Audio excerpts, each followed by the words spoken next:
Photosynthesis. In order for plants to grow, they need inputs of carbon dioxide, water, energy, and chemical process by which plants use these resources to manufacture glucose is called photosynthesis. Glucose is the most abundant monosaccharide subcategory of carbohydrate. Where photosynthesis occurs, how it occurs, take a outline. Leaf, mesophyll cells, chloroplasts, thylakoid, and stoma. Leaf. The whole leaf looks like green to us, but most of the cells and cell materials are colorless or clear. Does leaf absorb all light? The answer is no. The light has wave and particles nature. The particles are photons, smallest unit of light. Particles accelerate to a path measured as wavelength. The plants use only a small portion of electromagnetic spectrum called visible light. It absorbs blue and red very much and it reflects green. Leaf section. In the middle, between the epidermal cells on the top and bottom are mesophyll cells, where the chloroplasts live large in number. The stomata which let carbon dioxide in and oxygen out. Mesophyll cells. There are two types of mesophyll cells, namely palisade parenchyma and spongy parenchyma. Palisade parenchyma. The cells seem closely packed and elongated shaped. It has more chloroplasts than sponge parenchyma. Spongy parenchyma. The cells are more loosely placed and irregular shaped. It has more space to store carbon dioxide and enrich photosynthesis. Chloroplast. It has membrane envelope, granum, stoma, starch grains, thylakoid, and so on. The outer membrane separates the chloroplast from the rest of the cell. The inner membrane controls the necessary materials into or out of the chloroplast. In photosynthesis, there are two reactions: light reaction or light dependent reaction, dark reaction or light independent reaction. Thylakoid. Thylakoids are more like disc-like structure.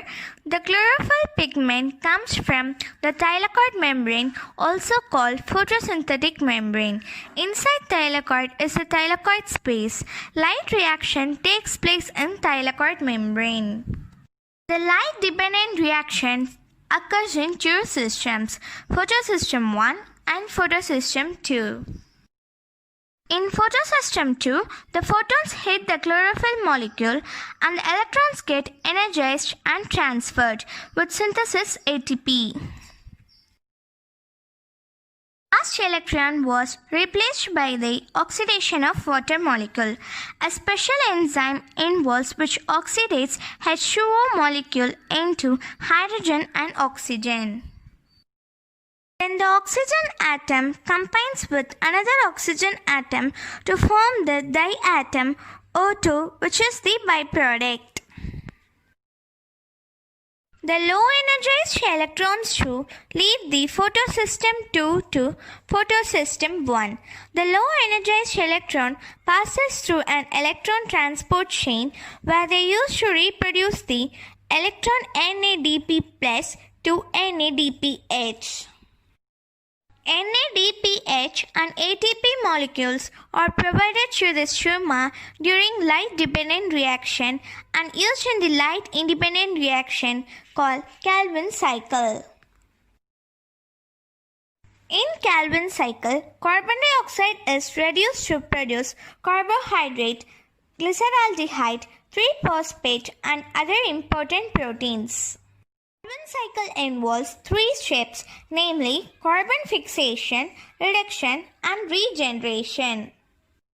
Carbon fixation. Carbon dioxide is attached to ribulose 1,5-phosphate resulting in a 6-carbon molecule that splits into 3 carbon molecules. Sequence of reaction using electron from NADPH and some of the ATP molecules to reduce 3 molecules CO2 to make 1 molecule of glyceraldehyde 3-phosphate and remaining is 1 molecule of sugar. It takes 2 molecules of glyceraldehyde 3-phosphate to make 1 molecule of glucose phosphate. Thus, the Calvin cycle runs 6 times to produce 1 mole of glucose. Regeneration. It is the final step. Ribulose 1,2,5 biphosphate is regenerated for every 3 turns of the cycle. 5 molecules of glyceraldehyde 3-phosphate are used to reform 3 molecules of ribulose 1,2,5 biphosphate. The remaining glyceraldehyde is used to make glucose fatty acids and glycerol.